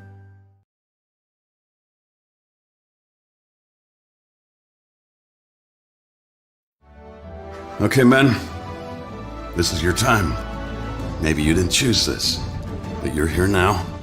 You're gonna go out there and be an all-star caregiver. It's up to you. So what are you gonna do? You're gonna go grocery shopping, cook, clean, be there emotionally and physically. You gotta dig deeper. Drive them to physical therapy, doctor's appointments. Don't you forget about the pharmacy. I know you won't, because that's what caregivers do. Don't give up. Don't ever give up. This is your time to show the world, your family, and yourself that you're tougher than tough. Now go out there and be the best caregiver this world has ever seen. Caregiving is tougher than tough. Find the care guides you need at aarp.org/caregiving. A public service announcement brought to you by AARP and the Ad Council. Hi, I'm Danica Patrick and proud aunt. Watching my nieces grow, play, and learn is amazing. But not every child gets to be carefree. 1 in 6 kids in the U.S. are hungry. 1 in 6. That little girl sitting alone at the playground, she can't play like the other kids. She doesn't have the energy because she's hungry. School lunch will be her only meal today. It breaks my heart that this is the reality in our country, but it's something that Feeding America is working to change. Each year, the Feeding America network of food banks rescues billions of pounds of good food that would have gone to waste. This food is then provided to families and children in need. Being a kid should be about using your imagination, learning, and having fun. These children shouldn't have to miss out on simply being a kid because they're hungry. To find out how you can help end childhood hunger in your community, visit feedingamerica.org. Brought to you by Feeding America and the Ad Council. The Pete Sheppard Show. It's fun for the whole family, if it's dysfunctional.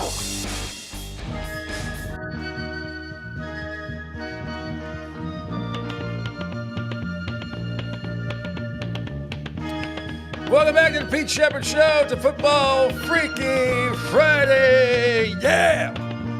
Now if you feel that you can't go on because all of your hope is gone. Yeah.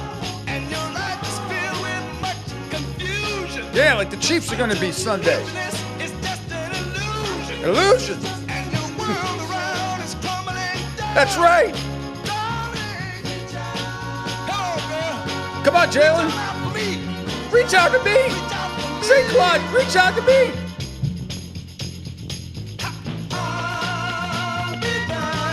I don't know. I just love that song for the Eagles. I don't know.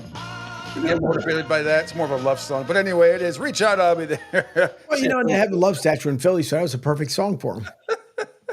Four Tops, one of the greats of all time. Welcome back to the Pete Sheppard Show here. Thanks for checking us out here, hour number 2 on the Coastal Sports Network. Follow me on Twitter X at PShep326. Of course, on the great sports radio app right up above, SR1029thegame.com. On Facebook, CSN, Florida, YouTube, Kick, Rumble, LinkedIn, Twitch, Spotify. Call or text the show, 727-858-6650. I'll have my pigskin picks. Short little list coming up here in just a second. And then Tony Curry will have his at 8:30. Coming up at 9 o'clock, celebrity chef from MasterChef, Derek Fox, will be joining me. And I can't wait. He's excited for so many reasons. One is now the tax bracket from California to Texas is much different, Angel. So I'm sure he's going to be happy about that. And he's got a lot of projects going on as well. And we'll get some his opinion on Super Bowl stuff. I'm still trying to figure out the dish I'm going to make from scratch. We're trying to coordinate. There's like 14 of us that are going to be at this party, and nobody wants to double up. So either I'm going to make a gumbo from scratch or something like that. You're going to be going out to Tampa Joe's. Now, do you have an eating plan, this for pregame?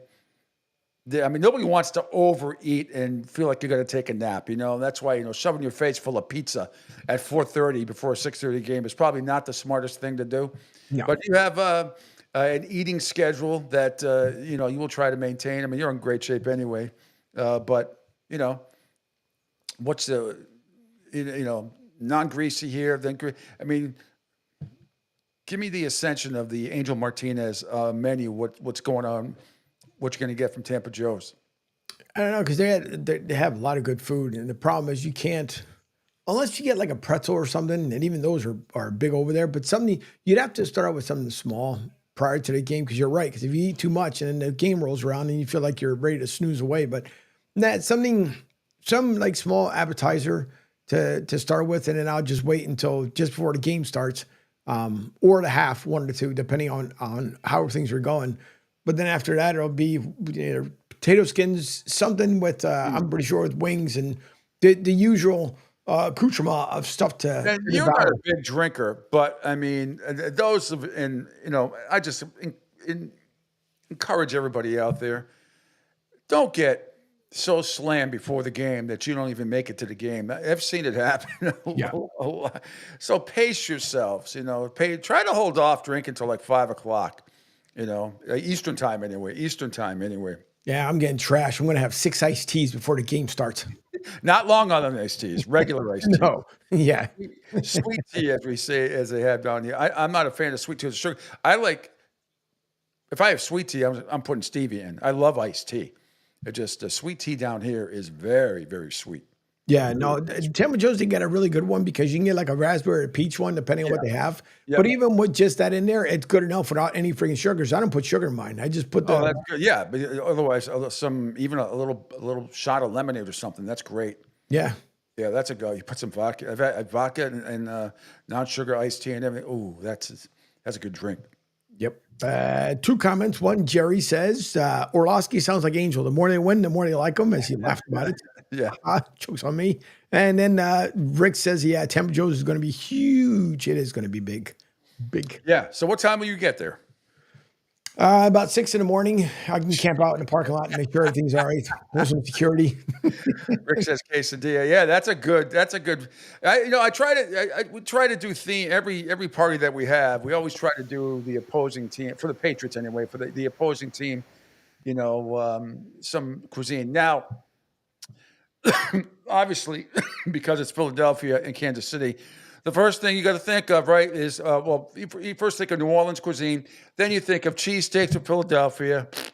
Anybody can do that anytime, and barbecue in Kansas City. That's the way I wouldn't mind a cheesesteak. But again, it's so, the cheesesteaks that are done properly, the Philadelphia way, it's the bread. There's so much bread. Those rolls are huge, especially if you try to avoid white bread like I do, but there's certainly enough wheat rolls out there. But a good Philly cheesesteak is huge and loaded, probably a couple thousand calories, right? Oh, yeah. Are you kidding me? The really good ones where it's like the two-hand one where you have to try to squeeze it. You gotta have the two-handed one. Yeah. None of this one-handed shit. I want the monster, and it's gonna ooze and drip all over your face. You need the 2 bibs. Mike had a chef out there, and I'm almost certain it's the same one from the kitchen, or it might have been another guy he just had from one of his other restaurants to come and help out. But he was making cheesesteaks. Was it Rick might be able to answer this? And it might have been the last Super Bowl when we were there. But he ended up making, they were gone. I mean, just as quick as he was cooking them, as quick as they were gone. But yeah, that's good. I would love like just a slab of ribs. If you're going to do something New Orleans style, they're not known for the ribs, but I wouldn't even mind if they put like ribs out there somewhere to be good for as well. But I don't eat a whole ton. So it's, for me, as Rick said, even quesadillas, actually, that might not be a bad thing to start off with before the actual meal itself. You don't have to have 5 of them, but one. I like a good quesadilla. That's a good start. He's got great food. I would say this much. And again, it's not because I even went there before he even became a sponsor. He has really, really freaking good food. And I've never heard anyone complain. And if they did, someone's always going to complain about the service or something. But as far as food-wise, I've been there. I've been there twice, and before I knew you, and I loved it. I mean, I had a blast. And it was during both times were Lightning games when I was up there. And it was fantastic. Great stuff, great food, great service. Everybody's having a great time. And it was great when the game started because the place emptied out a little bit, but better for me. Got a better seat at the bar. We'll get to the prop bets in a second, yeah. But there's no question that eating is all part of it. Eating and drinking, and I know a lot of people rank the commercials and all that stuff. I don't have time for that. I usually somebody put a whole list together, and we come back on Monday. I'm sure we'll play a bunch of them. Thumbs up, thumbs down. I think most of them suck. By the way, I think most of them. There is a new one. My morning. The singer Seal. Seal. Kiss from a rose. They're a picture of his head. He's not the most handsome guy in the world anyway, but nevertheless, good singer, great singer.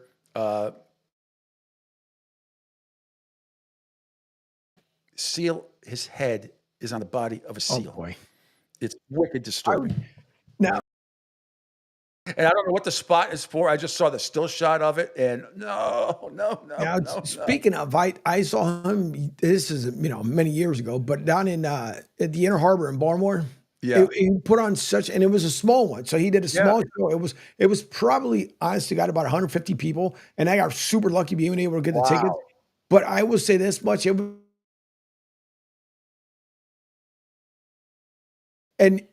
when I mean someone, there was, and you can see the mixer that was like directly behind us. Yeah. And the guy was like telling everybody, said, listen, this is just going to be all him for the next friggin' 20 to 25 minutes.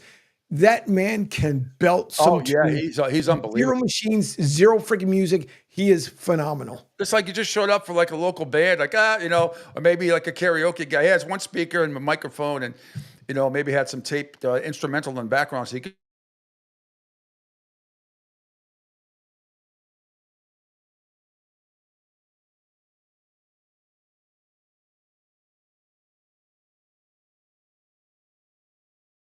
It's singing over it. Probably the best place in Baltimore. It's Yeah. phenomenal. And you can stay at the Marriott and you can walk to Camden Yards, and the football stadium's a little further away, but the Inner Harbor is that's a fantastic time if you can ever get down there to Baltimore area. But I'm trying to think around there, right? There's a big field. No, so right the Inner Harbor where the shops are. Yeah, okay. When you go to the Cheesecake Factory and stuff, Oh, right? okay. I mean, Gotcha. They're right there where the water is. They set up something special there.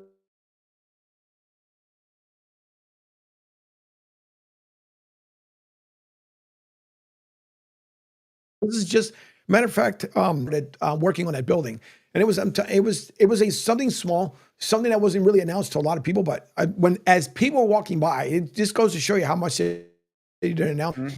As people were walking by, you can see people turning like, "Is that who I think it is?" And you had more people standing on the outside. And this is before he put up like skirts or anything where you couldn't see. And he had a good crowd just standing around and listening. But man, he put on such a Well, great it sounds show. like it wasn't advertised. It's like he shows up and unannounced. It's almost like, is that guy doing karaoke or is that the real deal? And then you find out that's great. Love that stuff. Love that stuff. All right, it is that time, Angel. For my pigskin picks, Rick says, by the way, if the Eagles win the Super Bowl, they may have to wait a bit to have a parade. Weather might play a big factor, expecting some big snow most of next week. Yeah, well, that's always always a factor this time of year in the Northeast, no doubt about it. All right, the line is down to 1. The line right now, Patriots, Kansas City and the Eagles are getting ready to have at it in New Orleans at the Caesars Superdome. Now, the total is down to 1 Jesus Christ. The line is down to 1. Kansas City right now is -1. The total still remains at 48.5. You know my feeling all week, and I'm sticking to it. I am going with the Eagles plus the 1 and over 48.5. But I'm also doing a teaser where I have the Eagles plus 7 and over 42.5. I love a 6-point teaser. I love that play. My final score is Philadelphia 29, Kansas City 25. And people are doing squares, right? A lot of restaurants and bars are doing squares and parties and all that stuff. Everybody wants a 0. Everybody wants a 3. Everybody wants a 7 because those are the most common numbers in football. But not so fast, Lee Corso, as I channel him. That's why I like the obscure number. I'm thinking outside the box, 9 and 5. And I hope when I get to pick my squares that comes up. Anybody can want 0, 3, and 7, Angel. Anybody can do that. I want a 9 and 5. I'm picking the Eagles 29-25 with Saquon Barkley getting the MVP. A couple of prop bets that are out there, just from a rushing standpoint. The total yards, how about this? But I'm not saying I'm doing this. I'm throwing some stuff out there. Total yards, rushing yards, both teams combined is 281.5. Pacheco has got 22.5 at -110. Jalen Hurts, if you go over 37.5, it's -120. That's an interesting number right there. Going on this Kareem Hunt, over 43.5 rushing yards at -110 is interesting. For the Eagles, total rushing yards, Saquon Barkley, total rush yards for the Eagles, 169.5 at -115. Saquon Barkley, total rushing yards, 111.5. 111.5. I am all over that at -115. That Saquon Barkley will rush for more than 111.5 yards. I know you would think it was going to be up like 170. 111.5. I'm all over that. That's going to be one of the most popular prop bets out there. There's no question about it. Just stuff like that. Let me see. Let me see some of the other specials that are out there.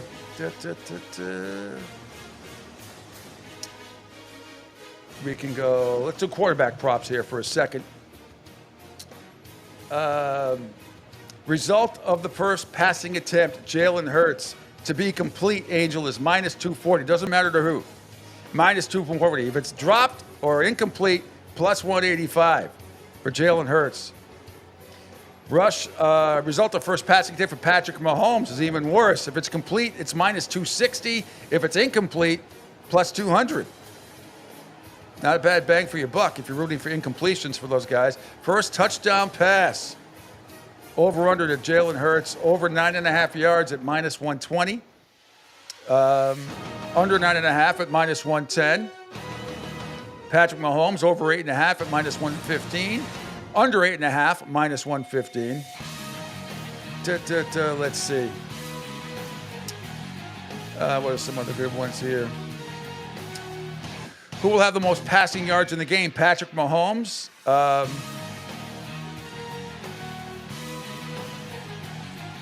that doesn't make any sense. Minus 1. Who will have more passing yards in the game? Patrick Mahomes at minus 39.5. No, that's got that. I'm not reading that right, but all right, moving on. There's all first quarter bets. There's all that stuff out there. Some of the more, let's see. Well, you get the idea. Tony Curry will have more stuff. I want to get into some of the Super Bowl and MVP specials, and which will be higher: Jalen Hurts combined passing and rushing yards in Super Bowl 59, or total winning score, meaning total strokes, at Waste Management Phoenix Open. So the total winning score at the Phoenix Open at minus 150. Jalen Hurts combined passing and rushing yards at plus 120. And if it's a tie, it's plus 4,000. Wouldn't that be something? There's a lot of Super Bowl and NBA specials that we talked about as far as combinations of rushing touchdowns, passing touchdowns, NBA scores, NHL scores. There's all that stuff. There's just way too many to go through. Way too many to go through. You pick and choose. Some of the stuff is only available overseas. I can tell you this: the Jalen Hurts. If Jalen Hurts throws for 325 plus passing yards, this is on the Hard Rock app in Florida, plus 1,000. So $100 would win you back 1,000. $10 would win you back 100. That's pretty big bang for your buck. Does Jalen Hurts actually go off? So if he's going off for 325 yards, Angel, that's probably a bad thing. It probably tells me the Eagles are behind. Saquon Barkley got hurt. The running game isn't working, and he's going to throw. But some people root for that. Let's see. For touchdown scorer, Saquon Barkley in the first touchdown. Anytime touchdown, minus 210. First touchdown, plus 375. Last touchdown, plus 350. Jalen Hurts, anytime touchdown, minus 145. Travis Kelce, anytime touchdown, plus 130. Interesting. Patrick Mahomes, passing yards. 325 plus passing yards, only plus 475. If Jalen Hurts does the same thing, it's plus 1,000. Let's see, what else we got? Receiving yards. This is on the Hard Rock app in Florida. A.J. Brown, over 69.5, minus 115. Same with the under, same thing. Travis Kelce, over 61.5 at minus 115. Xavier Worthy, over 54.5. Devontae Smith, over 51.5. Dallas Goedert, I like this one, over 49.5. So Goddard, I should say. Hollywood Brown, over 40.5. Juju Smith-Schuster, that's stiff, over 15.5. That's pretty good. That's pretty good. So you get the idea. We'll get into more prop bets with Tony Curry. He's supposed to be joining me in just a few minutes. So there are all your bets. Angel, I know you're not a gambling guy per se. Will you put any, if you had $100 to spare, would anything stick out to you? Or you can just stick with the game line and the total. Kansas City -1, which means the Eagles would be +1. So Kansas City would have to win by 2. Or the total, 48.5. Or any prop bets I mentioned that stick out to you that you, if you had an extra $100, would like to throw on? No, but I'll let's see. If I had $100, can I split 50? Let's go 50-50. Yeah, I go 50 on Saquon breaks out for a 70-yard run for a touchdown. That's number one.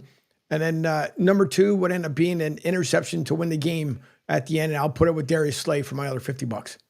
Oh boy, that'd probably be a big payoff. Let me see. Let me see if there's a Saquon Barkley here. Well, again, just first touchdown. It doesn't. I'm sure it's out there long. I'm sure there's some crazy number. If Saquon, like you said, and that's probably if it's over 50, I'm sure it's going to be like plus 300 at least, something like that. So 100 back would bring you back. 350 would bring you back 150. But you can do parlays and all that stuff too. Don't be shy, Angel. Sure, yeah, parlay, parlay, parquet, whichever, you know. Oh my goodness! I better keep my phone just in case we get some tweets, get some text. People can't find the show. Anyway, all right. Back here on the Pete Sheppard Show. Let's see. What else haven't I played here? By the way, if people are trying to find it on Twitch, we are no longer on Twitch. We're not. No, we're no longer on Twitch. What's up with that? I'll tell you off air, but yeah. Okay. All right. I'll screw them. We don't need them. We're on all the other, on like 12 other platforms. That's okay. That's all right. Okay. You know what? And while I get a chance, while I'm waiting for Tony, I mentioned this earlier. Trisha Whitaker, not to go off the track here a little bit about the Rays. It's on Follow Terra. If you go on my Twitter account and scroll down, and it's under the headline of Foul Territory. And Trisha Whitaker, who used to work with Bally's and covered the Rays for many years, great sideline reporter. Now she's a podcaster. She's now with Ken Rosenthal. And here's an update, their update about what is going on or what is not going on with the Tampa Bay Rays. There's just so much uncertainty surrounding the Rays this offseason. And you know who I feel for the most, Ken, is really the fans in that area, because the fans in that area deserve a good baseball team. They've had a good baseball team on the field, but the uncertainty when it comes to the off-the-field stuff and the stadium saga, that, let's be honest, has been going on for years. I remember when they announced that they were going to build the stadium in St. Pete last year, a bunch of red flags went up in my head. I thought over and over again, I don't know if they're going to be able to get this done. And here we are, almost less than a year later, and it's looking like that this might not be a reality for them. Then enter the hurricane, which was devastating. It was horrible. I lived about 4 blocks from Tropicana Field when I lived in St. Pete. And when that hurricane came through and you saw what happened to the Trop, it was just devastating. That's not something that the Rays can control, right? So that's just an unfortunate series of events for them. But when you look at this season and playing at Steinbrenner Field, obviously, it's not ideal for them. However, I don't think it's going to be as terrible as people might think at Steinbrenner Field, because they've done a lot of renovations. It is a very nice field. It gives fans in Tampa an opportunity to go to the games a lot more than they might be able to in St. Pete, because let's be honest, there's a lot of fans in Tampa who don't go to the games in St. Pete because it's so far away. A lot of people don't want to say it, but it's true, right? You cannot just rely on baseball fans in St. Pete because there's not enough of them. I lived there for 6 years. There are not enough baseball fans in St. Pete, and that's just how it goes. Yep. All right, there's your little baseball update. But stuff, I mean, it's still it's a big story in Southwest Florida still. And like I said, Steinbrenner Field is 10 times better than fucking Tropicana, which is the worst stadium in the history of sports. All right, Tony Curry is here joining us from Birmingham, Alabama. How about that for a segue? Tony Curry Radio Network. Good morning, my friend. How are you? Have you got your prop bets in yet? I do. We actually are having 4K Wins, our big betting show going off at 10 o'clock Central this morning. So we have to get all of our plays in. We got them in yesterday. Our good friend Case Keeper, who's executive director of editing and writing for the Las Vegas Sun, has got no less than 18 different prop bets out. Now, normally we're told, you don't want to overbet. The less of the bets, the better. This is a guy who does this for a living. He makes about $45,000 working for the Las Vegas Sun, and it's amazing that he's even making $45,000, because I didn't know anyone ever even wrote for a newspaper anymore, or flip a magazine. And then on top of that, he's making over $200,000 doing his bets. So he obviously knows what's going on. He does have Kansas City to win the Super Bowl at 9-1. He got prior to the season starting, so he's in a bit of a pickle because he likes Philadelphia, so he's hedging his bet. He took Philadelphia plus the 3.5 minus $1.60, so he can kind of get it in the middle there because he believes it's going to be like a 17-14 game or something like that. So we'll see what happens. But yeah, I got a ton of prop bets. I'm not a big prop guy. I will say this. The first 15 years I did terrestrial radio, I did something on a local sports station here with Aldo Greco, who I had on my local TV show yesterday. Oh, yeah, love that. part of Super Bowl 34. It's hard to believe it's 25 years ago since he was in that game. And of course, Kevin Dyson coming up just a buck short there at the goal line. Of course, they lose 23-16 to the greatest show on turf. And also Jay Barker, of course, who won a national title with the Alabama Crimson Tide back in 1992 and also played with the New England Patriots and also the Green Bay Packers. And we're on there talking, all this smack about, some of the great games that certainly in the past. But the Philadelphia Eagles, to me, we would always have a GOAT that would come into the studio and pick the winner of the game, and this flipping GOAT was 9 for 9. Okay, you're not talking about Tom Brady. You talk about an animal. We're talking an actual GOAT. Now the midday show would get pissed because this GOAT would shit all over the studio. Jesus. And of course, radio people, we don't clean up after ourselves. We leave the pizza boxes and we leave the GOAT shit. So this GOAT would just shit all over the place, and it was hilarious. And we would just leave, and they could leave the cage in there.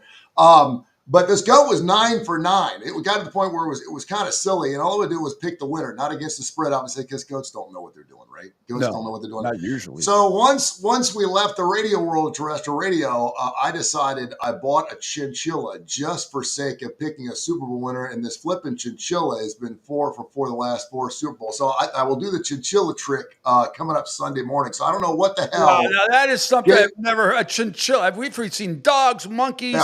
Children, I know, right? Insects. I have chinchilla picks your Super Bowl winner. Chinchilla, the smartest damn animal. For you people out there that have children that are into gerbils, into hamsters, into guinea pigs, just skip all the shit, spend the $350 and get yourself a gizmo. Get yourself. They're the coolest animals. Chinchillas. They don't make a mess. They'll talk to you. You can put them on your shoulder. They're super cool. They're a little expensive, but they're good. As long as you take some makes mint coats out of them, because I remember Mrs. Howell had a chinchilla coat in Gilligan's Island. She did. And if this thing doesn't act up right, I've got 2 of them. I can actually make an arm at this point. What are the names? Gizmo and Honey. Gizmo and Honey. I love that. Yeah, they got these little paws, and when they don't like each other, they start punching each other in the face. It's the craziest thing. I never thought I'd be a cat or dog guy, but I'm a chinchilla guy. So anyway, get back to betting here, because that's what everyone's watching. The line is down to 1. Kansas City -1. The total hasn't moved all week. It's at 48.5 right now. My personal thing, I've already given it out. I like the Eagles 29-25. I think the Eagles are going to win. I think the total goes over. I don't think there's going to be anything 17-14 game. I think I would be stunned, as stunned as I was when the Patriots beat the Rams 13-3. But I think this one's going to have some. There's going to be some scoring in this one, as there was a couple of years ago when it was 38-35. And this Eagles team is better than that team, certainly on the defensive side of the ball. So just out of the gate, I like the Eagles +1 over 48.5. I've also got my teas in already. Philadelphia +7. Over 42.5. What do you got? Basically, what do you got? Then we'll get into some of the props. No, I love your side. That's what I'm scared of, because I'm afraid a lot of people are going to start jumping on the Philadelphia Eagles bandwagon here going into the game. And I obviously want everyone to be going the other way, because when I call my man and tell him which side does he need right now he needs Kansas City to win the Super Bowl, which would be the way I would go, just because the book always wins. No, I'm with you on the Eagles. I think the wrong side is favored here. When you look at the lines, the Eagles 7th in scoring. Of course, the Chiefs, everyone talks about Patrick Mahomes and what a great quarterback. And listen, they've been to the Super Bowl 5 of the last 6 years. I'm not saying he's not the greatest quarterback, if not the greatest quarterback we've ever seen. But they're 15th in scoring right now. They're averaging 21.6 points per ball game. The Kansas City Chiefs, 21.6 points a ball game. And by the way, the Eagles, efficiency-wise, the number 1 defense in the National Football League. So this is the 6th time that we've had a former MVP play the NFL's best defense in a Super Bowl. In 4 of the last 5 games, the defense has won that game. Defense wins championships. If I'm Vic Fangio, I'm going, listen, enough of this shit about Taylor Swift, about Kelsey, about Patrick Mahomes. I'm hearing about Jalen Hurts and his concussion. Saquon Barkley runs for 8,000 yards a game. No one's talking about the Eagles defense. I agree. Guys, here's what the deal is. The MVP will be won by the defensive line. Go out there and get it done. No one's talking about your defense. You're number 1 in the National Football League. You've won every single game. Even when Jalen Hurts was banged up, you guys are the ones that pulled the win out. They're great turnover ratios. Both teams are. So that's certainly going to even out right there. But I think the Eagles get it done. I don't know if it's going to be as high scoring as you think it is, just because they have such a great defense. But, the idea of betting on Kansas City just because it's Patrick Mahomes, what was I thinking? How can I bet against Patrick Mahomes? There's a reason why no teams won back-to-back games, Pete, and that's because I agree. The other thing this week, there hasn't been a lot of drama except for the referee issue that has come up again. And we've seen the videos, all of it. The atrocious, egregious calls that went against the Buffalo Bills are pathetic. It's so blatantly obvious. But I've never, I've been in person to about 8 Super Bowls. I've never seen where the referee, the head chairman of the refs has got to come out and make a statement the week of the Super Bowl to try to defend themselves, and completely misses the point because all the videos are right there. Roger Goodell, he gave his bullshit answer as well. But when you see the obvious, egregious, blatant blunders that the Chiefs have gotten at the expense of some of the other teams, I'm not taking anything away from what they do. I'm saying because Josh Allen they might have gotten the first down and he could have fumbled the next play, but it seems to me beyond a coincidence. Just looking at the playoff games this year, the Houston game where the two guys collide, boom, and they don't even hit Patrick Mahomes. They hit each other. They call a penalty. There's just been those kind of calls, and I think that's why the line is where it is. I think a lot of people, the general public that doesn't really care about football is going to go with Kansas City. And there's a lot of people out there that are talking about you can't beat Kansas City because you can't beat Kansas City and the refs. I'm not one of those people, but that's why I'm taking Philadelphia. But that, sometimes perception is reality. But those calls are terrible, and I think that the general public is waiting for the Chiefs to benefit once again. I hope we're not sitting here Monday, Tony, talking about officials in this game. When you just said it, to benefit, it's not so much that the plays make them win the game, it's that they take advantage of every one of those plays.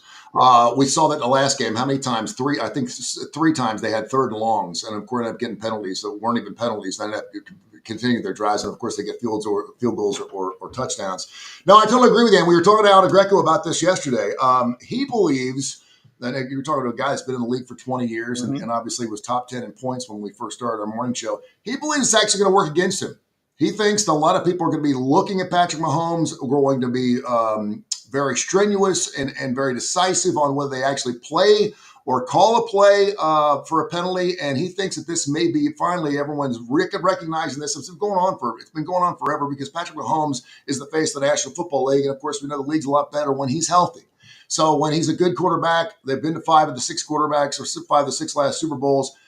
Yeah, I think a lot of people believe that this is actually going to go against Patrick Mahomes, and we'll see what happens. I just want to call it fair. If you're going to call it one way, call it the other way. That's the way I want to see it, and hopefully that will be the way to happen. But we'll see. All right, let's get into some of these prop bets. The first one I love is Saquon Barkley. I think I was expecting it to be like go over. You'd have to rush for 150 yards at like -1. I think it's a -111.5. I think. Something like that. I'm all over that. Saquon Barkley, well over 111 yards. I think he's going to be the MVP. I got him for 2 touchdowns, 1 catching, and 1 rushing. How about that? And I don't know what the long is going to be, but I definitely like Saquon Barkley over that number at -115. Last week got bitten in the ass. I had the over 125.5. And what did he do from the first game? A line of scrimmage, he goes for 60 and plus. And I'm thinking to myself, I'm a better. I should have known better not to circle that bet so early in the game. 60 yards right out of the chute. And of course, he goes for a $118. It goes under. I've got it at 109.5 this morning. It's actually dropped a little. So I'm surprised by that. He's gone over 109 the last 6 games, 8 of the last 10. There's no reason to think he's not going to go over it again. That line scares me a little bit because I'm looking at that line and I'm also looking at Jalen Hurts and over-under in passing yards because they both can't get the over. So I'm looking at that a little bit. I do like Saquon Barkley. There's no doubt that he's going to get 100 yards. The thing is he don't have to run for 150 yards for the Eagles to win this football game. Right. Yeah. The other bet that's interesting, you just mentioned it. Great point about the passing yards. They're both over 325, at least on the Florida Hard Rock app. It is down here. But the difference is, if you have Jalen Hurts and you bet over 325 yards, which seems like it's plus 1,000, whereas Patrick Mahomes will only be plus 450. My feeling is, if Jalen Hurts has got to throw for 325 yards, that means Kansas City's got a double-digit lead, and they're going to throw all the time. And maybe for a bettor who doesn't care about the score, just cares about props, that's a good bang for your buck. But to me, if probably either one of those guys is throwing for 325 yards, the other team is beating them by double digits. Straight juice, I got it at 210.5. And so I'm looking at that line going, okay, let's start doing some math here. Let's say that the Eagles go for 400 yards total offense. Saquon Barkley gets $125. Jalen gets 200, it's 325. That leaves you 75 yards for the rest of the guys in the football team. That's about right. So I think it's going to probably, I'm probably not going to leave this alone because that line looks way too low, particularly with Jalen Hurts. Now, I do like some of his rushing yards, some of his prop bets, perhaps to get some rushing yards. I think he could probably do pretty well there, but I'm probably just going to leave that alone. I don't really want to mess with that. I do think there's an interesting bet, though, too. 4-1 for Jalen Hurts to win the MVP of the Super Bowl. That's great. Yeah, I mean, listen, if it was 2.5, 2 points, maybe I'd say, but 4-1, I'm getting 380 back on a $100 bet for Jalen Hurts to win an MVP. Why not take a shot? I'll put 50 on it to see if I can win $1.90 on it. I agree. I mean, and what's Saquon Barkley? He's got to be what, minus 200? Yeah, something like that. I mean, he's odds on bet to win everything, and he should be. I mean, he's playing lights out. I mean, everyone knows he's getting the football. He's averaging 6.9 yards per carry the last 3 games, 5.8 on the season, 7.9 the last ball game, and everyone knew he was getting the rock, and the guy just continues to roll it off. Now, a 60-yard run doesn't help tone the bones bet on the over, but it does help his number when it comes to average life. My one thinking prop bet outside the box immediately, trying to get into the head of Kellen Moore. Everybody's probably going to be expecting Saquon, off tackle, off whatever. I say no. I say Kellen Moore. Do play action on the first play, the Eagles' first offensive possession. Do play action on the first play and fire one to A.J. Brown sideline. So if you miss, you're not going to get intercepted on any cover 2 or anything like that. But I'm going to pick A.J. Brown to make the first offensive play for the Philadelphia Eagles. I like that. I hope Kellen Moore is listening to me. Throw the ball on first down. First play, throw it. Boy, Kellen Moore has come out of nowhere, hasn't he? Kellen, of course, back in Boise State. I mean, the guys, now they're talking about him perhaps being a head coach. If you look at the bottom of my page right there, I got A.J. Brown anytime touchdown for $1.75. Yeah, I'm loving A.J. Brown because I feel like he's got to get a TD in this game in order for Philadelphia to win. Everything's got to play just right. I mean, you can't lose the turnover war. You're going to have to play impeccable football. You don't have to play perfect football to beat Kansas City. I'm a Cincinnati Bengals fan. I've seen them beat Kansas City's ass twice with Joe Burrow, with one of the worst defenses in the world. So I know it can happen, but I like A.J. Brown, anytime touchdowns plus $1.75. And I also like the Xavier Worthy. Xavier Worthy has been the sexy pick the last 5 or 6 weeks. Everyone's like, he's like over 4.5, over 5.5 in rushing yards. We know that they're going to go ahead and let a wide receiver run the football for Kansas City. It's going to happen. So Xavier, I like Xavier Worthy maybe to get an anytime touchdown or certainly over the number on that because I know they're going to let him run the football. And Isaiah Pacheco also over 20.5 yards. I think that they're going to have to run the football a little bit. And he's been averaging 36 yards his last 7 games. That 20 looks like a really low spot. It always freaks me out whenever I look at, it's easy for us. I mean, it doesn't take a handicapper or better to go back and look at the game log and do the average and go, okay, the last 7 games in a row, he's averaging 36 yards on the ground. Why in the hell is it only 20 yards? And the only thing I can figure is it's got to be matchups. So you start making on your matchups. But again, it takes a couple of long rips, a 9 or 10 yarder, man, you're good to go. Unless, of course, you get a Saquon Barkley thing, which is still burning my ass that he went 60 yards. That is like the bad beat of the year for me. That pissed, I had a nickel on that. That pissed me off.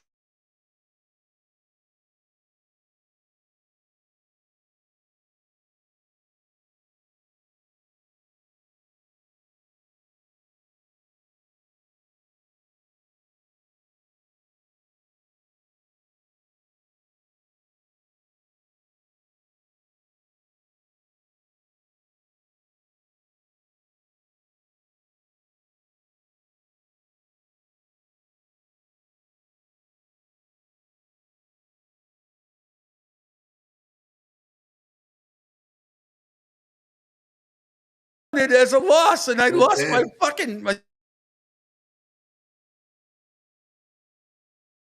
half a formation, kneel down. I lost my prop bet of him over 5.5. I was like 5.5 yards. You can get that. Nope. We saw Kansas City a couple of weeks ago when they took when they went in the back of the end zone, man, for the safety at the 2 points. And even the announcers, the smartest announcers, you used to never see announcers like Jim Nantz and stuff say that. Now they're like, well, this is interesting. A lot of people.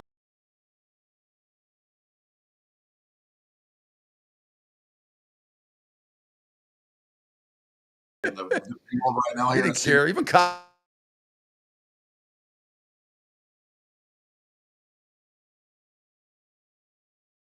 Costas would do it too. Dollars was bet. I think that's getting bet on my block in Birmingham, Alabama. I think we're dropping about $185 million.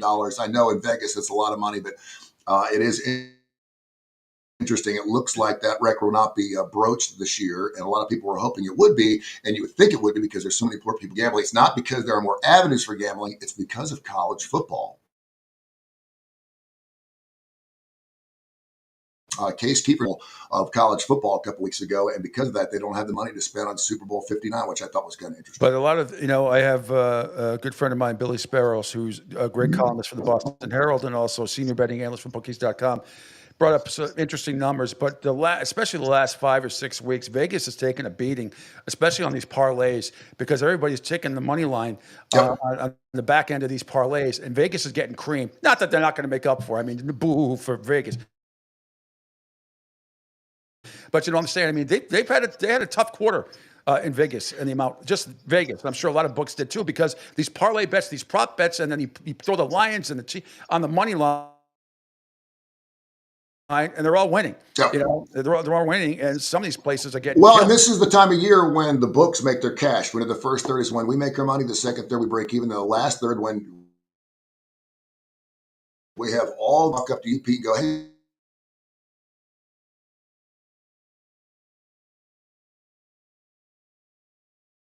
Pete, I'm going to in the back third of the season. That's what usually happens with the National Football League. So yeah, I'm not feeling for Las Vegas. Everyone seems to be making their money. I know my local guys are killing it, and one of the reasons they're killing it is because Alabama lost 4 games this year.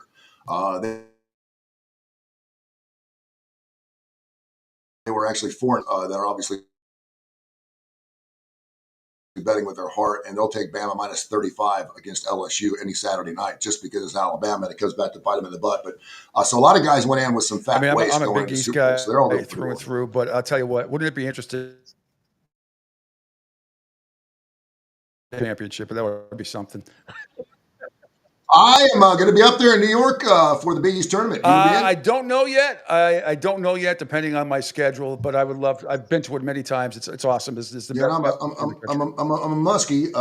Muskie's playing pretty good. Fremantle's back, and they're playing pretty good ball. So I've got a friend of mine went to Xavier, and I got my tickets. Just got to get up there and get back. But Madison Square Garden for some March Madness sounds pretty good. I like it. I'm ready to get into some college hoops. By the way, 4K Wins, our website that we go to, and we got 4 of us on there, 4K guys, 4kwins.com. All of our plays are free. Of course, you can subscribe to it as well.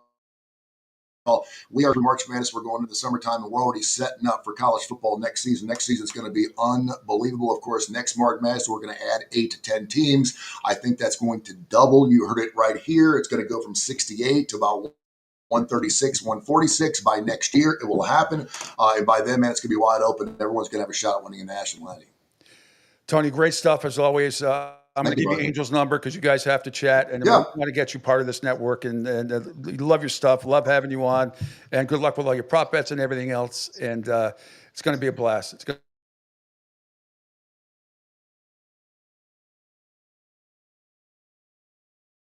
to be a blast. I think it's going to be a there it is. Tony Curry joining us. I know Chef Derek Fox, celebrity Chef Derek Fox, is hanging out, and he's on a little bit early, but who cares? I'm glad because I can't wait to talk to him. He's just there for a second. And Angel Martinez is in the house as well. So Tony's great, Angel. Fantastic. And, hopefully we can do some stuff with him. I know he wants to be part of the network. He's got a great following already. And with that we say, just like that, good morning to Chef Derek Fox, who is so happy that he's not in California anymore. He's now in Texas, where the tax bracket is much different. Good morning. Congratulations. Chef Derek Fox from MasterChef. You know him from season 6 and season 12. Runner-up, as we had him on last October. I told you he got screwed. Claudia had no business winning that. But anyway, Chef, I'm so glad you have taken some time to join us today.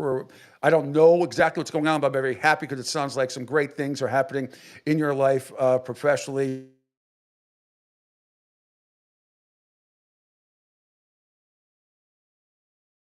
Where I am, and now from California to Texas. Good morning. Good how are you? Good morning. Wow, what an intro. Thank you. We went a little early there. Good thing I came and sat down. No, I'm glad because half an hour is not long enough, but I won't keep. I know